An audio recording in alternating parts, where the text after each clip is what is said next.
Olá, pessoal, tudo bem? Bem-vindos a mais uma aula. Eu sou a professora Natália e hoje nós estamos iniciando a terceira aula da 23ª semana. Vamos lá? Hoje eu trouxe para vocês mais uma lenda, né? Hoje é a lenda da mandioca, tá? Eu acessei essa lenda no site Só Escola, tá? Foi feito dia 21/8 o acesso a essa lenda. Então, se vocês tiverem curiosidade, podem ir lá acessar, procurar. Tem várias coisas legais na internet sobre essa lenda. Então, fiquem à vontade para pesquisar, tá bom? Lenda da mandioca. Mani era o nome da indiazinha de pele branca como o luar, que nasceu para um casal de índios tupis. Era muito mimosa e boazinha, mas nada comia, e foi definhando até que morreu, silenciosamente em sua pequena rede. Seus pais, compungidos, fizeram seu pequeno túmulo no interior, mesmo da oca onde moravam. Regada a terra com as lágrimas dos pais desolados e com a água pura de uma fonte próxima, eis que uma nova planta germina, rachando a terra com suas grossas raízes.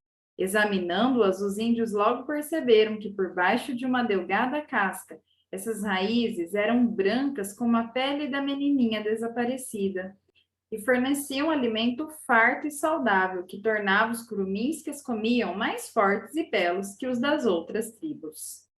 Olha que interessante. Então, essa é a lenda da mandioca. Conheciam? Bem legal, né, gente? Também faz parte do nosso folclore, tá bom? Vamos então dar continuidade aqui ao nosso calendário 25 de agosto de 2021 ou 25/8 de 2021, quarta-feira. Aqui no nosso cronograma, hoje estaremos então realizando a atividade da sequência didática 5, Ler para Desvendar o Mundo. Aula 2, o que aprendemos quando pesquisamos? Livro Aprender Sempre, páginas 66, 67 e 68. Então, podem abrir o livro de vocês, colocar a data em todas as páginas que nós já vamos iniciar, ok? Aula 2, o que aprendemos quando pesquisamos? O que vamos aprender? Nesta aula, você vai ler uma notícia do jornal Joca, que trará informações sobre como os dados de pesquisas podem ser divulgados e qual é a sua finalidade em nossas vidas.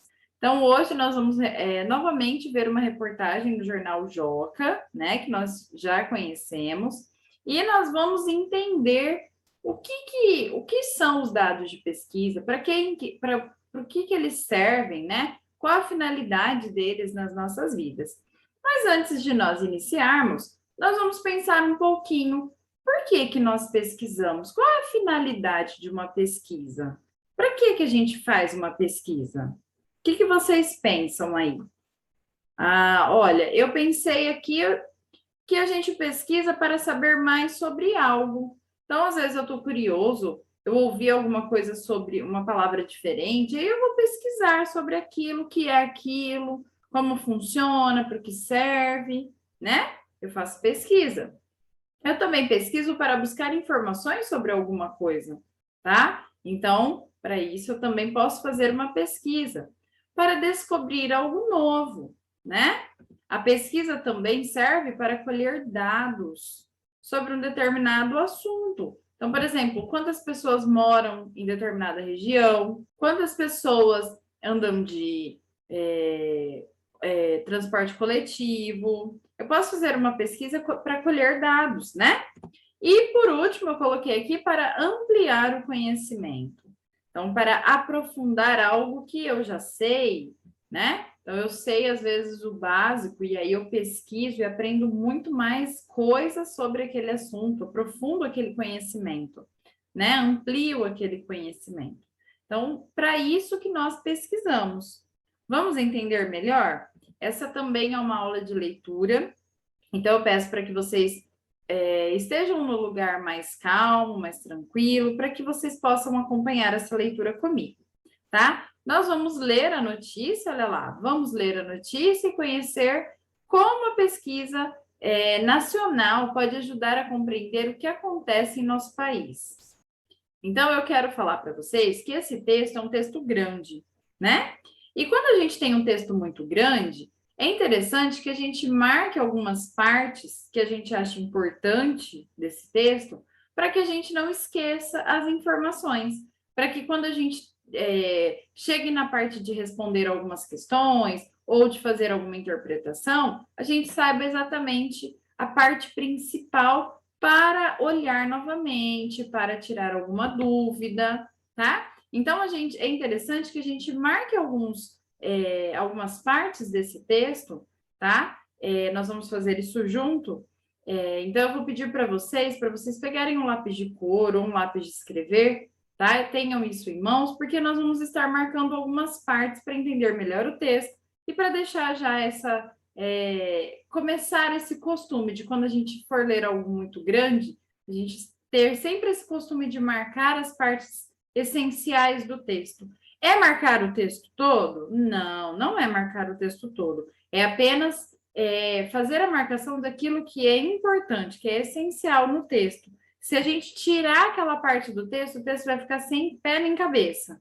É essa parte que é a parte essencial. Tá bom? Vamos fazer juntos? Olha lá. Brasil, 5 de julho de 2019. Essa é a data em que essa notícia foi publicada, né?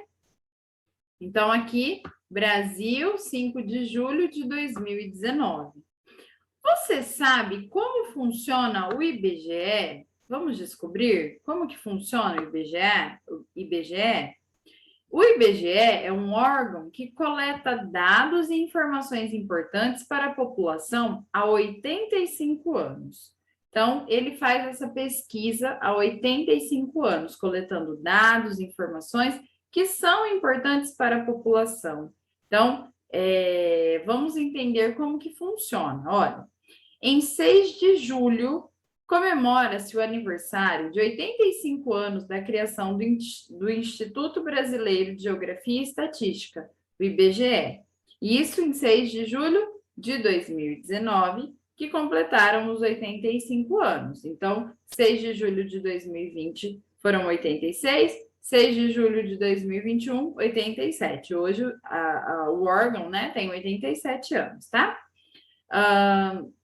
Mas você sabe qual é o papel dessa entidade?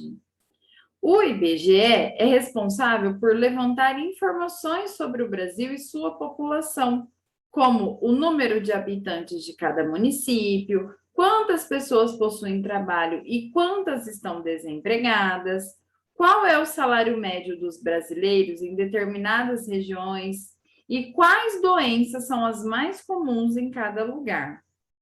Então, presta atenção. Qual foi a pergunta?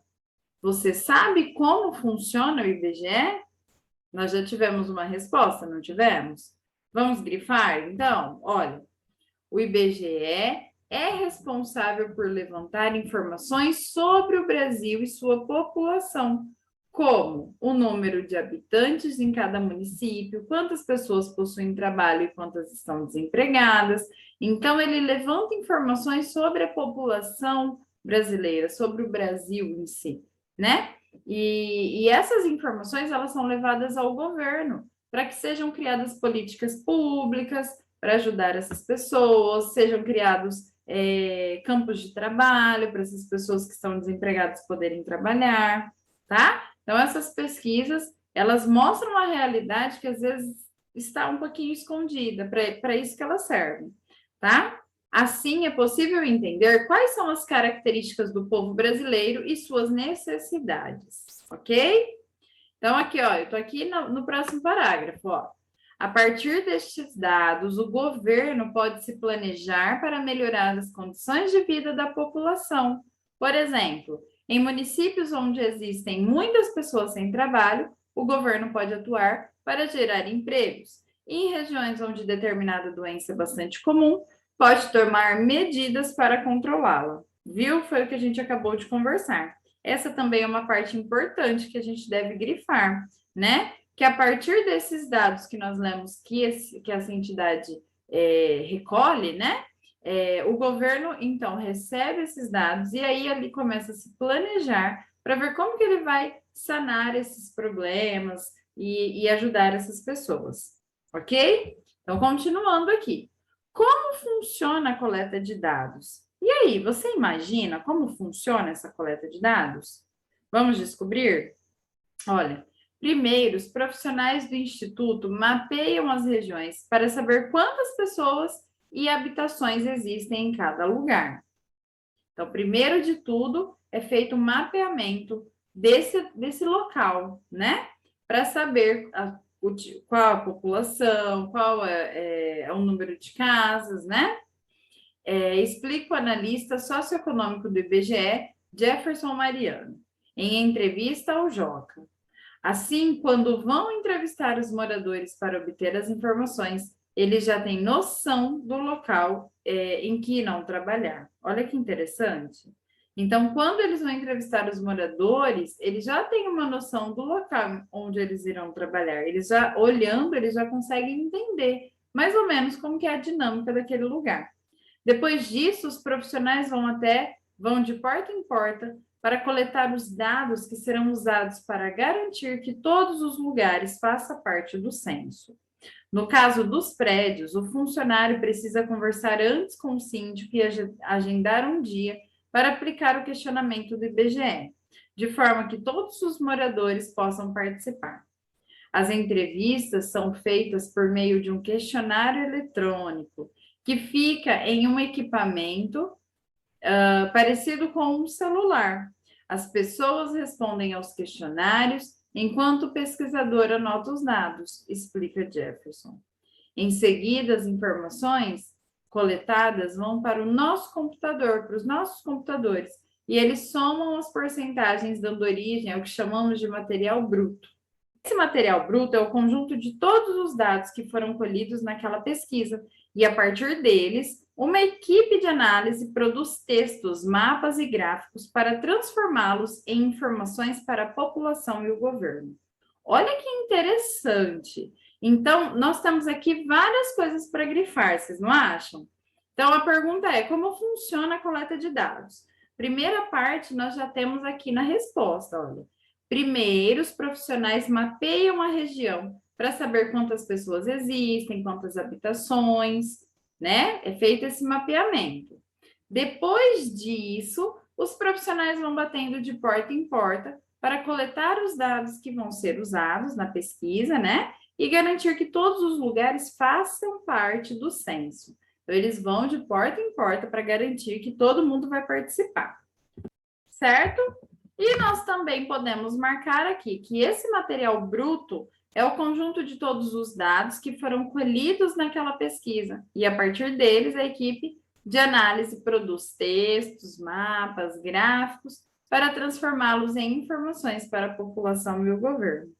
Então, tem todo um passo a passo, vocês perceberam? Eles vão, primeiro eles mapeiam a região, depois eles vão de porta em porta para coletar os dados, né? Essas entrevistas que eles fazem de porta em porta, essas pessoas, quando elas vão responder o questionário, elas vão por meio eletrônico, tem um local, né? Para elas responderem. E depois tudo isso que eles retiram, todo esse material que eles retiram, eles levam, né, esses dados para que a partir deles uma equipe consiga fazer textos, mapas, né, para transformar isso em informação para nós e para os governantes também, tá? Olha que interessante. Então, como as perguntas do censo são escolhidas?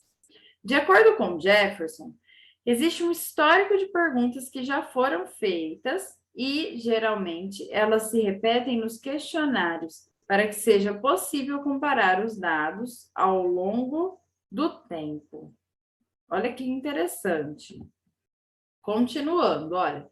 Entretanto, as perguntas mudam constantemente, já que sempre surgem novas questões e necessidades da sociedade, que vão sendo acrescentadas ao questionário. Então, esse questionário ele tem alterações, né? Ele muda, olha. No começo, o censo só contava a população, mas depois começou a elaborar outras questões. se a casa tinha esgoto, luz, etc. Por exemplo, e outras informações importantes, como se as pessoas frequentam a escola, até que ano elas vão à escola, né? Ele explicando. Para melhorar o questionário, o IBGE também consulta profissionais de cada área. Em 2010, pesquisamos sobre pessoas com deficiência. Por isso, consultamos um profissional da área. Ele nos ajudou a melhorar essas perguntas para 2020. Podemos abordar melhor a questão. Então, o Jefferson, né, que falou isso. Então, olha que interessante. Então, essas pesquisas mudam, né? A população vem sendo entrevistada com a ajuda também de um profissional da área, né? Então, no caso aqui, ele citou até a pessoa com deficiência, né? Que eles tiveram um profissional da área ajudando a melhorar as perguntas, a elaborar melhor as questões. Isso é muito legal, né, pessoal? Olha. Então, a gente tem que focar aqui que essa reportagem foi tirada do jornal Joca, tá? A fonte, você sabe como funciona o IBGE? Jornal do Joca. Aqui embaixo nós temos um site, olha. Deixa eu ver se vocês conseguem ver aqui. Nós temos o site, olha, de onde foi tirado, tá? E o acesso foi feito, olha lá a data, em 15 de setembro de 2020, certo? Então, vamos lá. Converse com seu grupo sobre a leitura e depois faça os registros em seu caderno. Como podemos coletar dados para uma pesquisa? E aí, pessoal, depois dessa leitura, depois de nós entendermos o que o IBGE faz, qual é o trabalho do IBGE, vocês sabem me responder como nós podemos coletar dados para uma empresa, dados para uma pesquisa? O que vocês acham? Olha, eu coloquei aqui que a partir de questionários nós podemos coletar esses dados. A partir dos questionários, né? E como compartilhamos os dados das nossas descobertas? Como que vocês viram aí que foi feito esse compartilhamento de dados? O que vocês acham? Olha lá. Eu coloquei, né, através de publicações em jornais, em artigos, né? Você pode sentar, você pode ler, você pode prestar atenção, levantar as partes mais essenciais, né? Mas através dessas publicações de jornais, de artigos, que nós podemos compartilhar essas descobertas em que fizemos, como nós acabamos de ler aqui, né? Esse texto nos trouxe mais informações. Certo, pessoal? Muito bem. Então, essas foram as nossas atividades de hoje. Eu espero que vocês tenham gostado desse texto, né? De conhecer um pouquinho mais sobre o IBGE, que é um órgão muito importante aqui para nós, né? E eu espero vocês na nossa aula de amanhã. Combinado? Um beijo enorme e até lá. Tchau, tchau.